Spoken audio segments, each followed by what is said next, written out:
When I got a call saying that they were making this show that was set 200 years before Game of Thrones, I was really interested.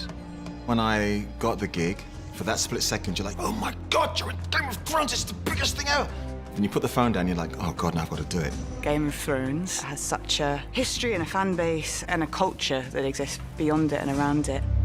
It's the biggest TV show, so yeah, so there's a bit of pressure to live up to.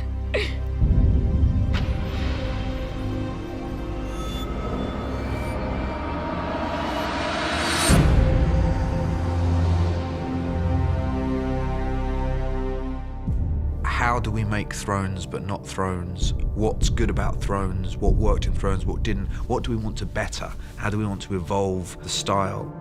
It wasn't just a prequel for prequel's sake. There was actually a reason to tell this story. The Targaryens are the fascinating dynasty that we don't really know much about from the original books because at that point they've all died out.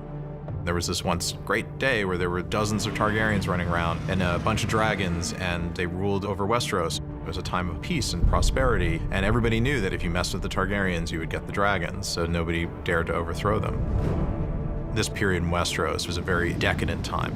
So you get to see what the realm looks like before it descends into the detritus and post-decadence of war that you see in the original series.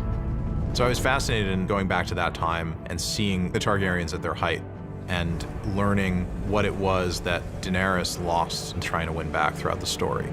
The original Game of Thrones was very much an epic that was weaving together various different threads.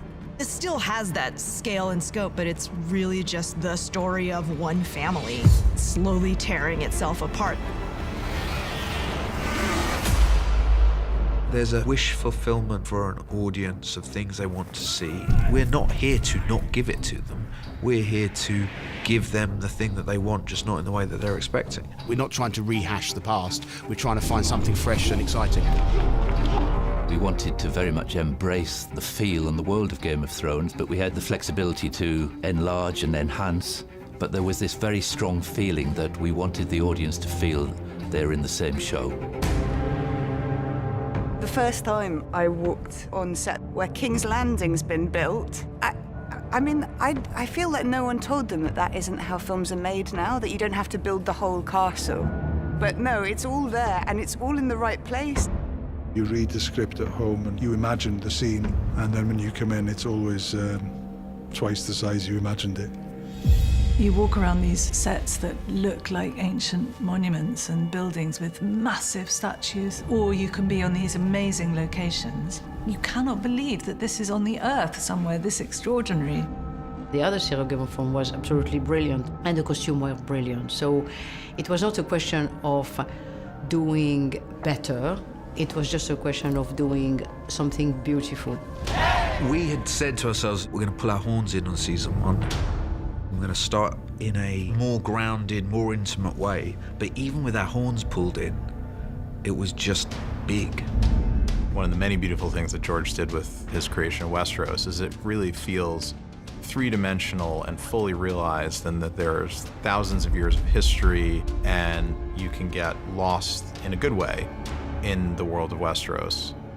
For me, the best fiction, the best drama is about characters. House of the Dragon is a story about very flawed human beings, capable of love and hate, capable of doing good things, capable of doing monstrous things.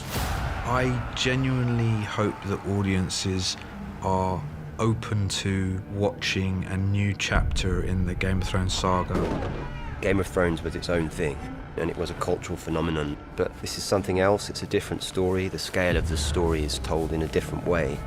All that size that we loved in Game of Thrones is here, but House of the Dragon is rooted in the domestic and the familial. I hope fans will get everything that they got out of Game of Thrones and more. More dragons.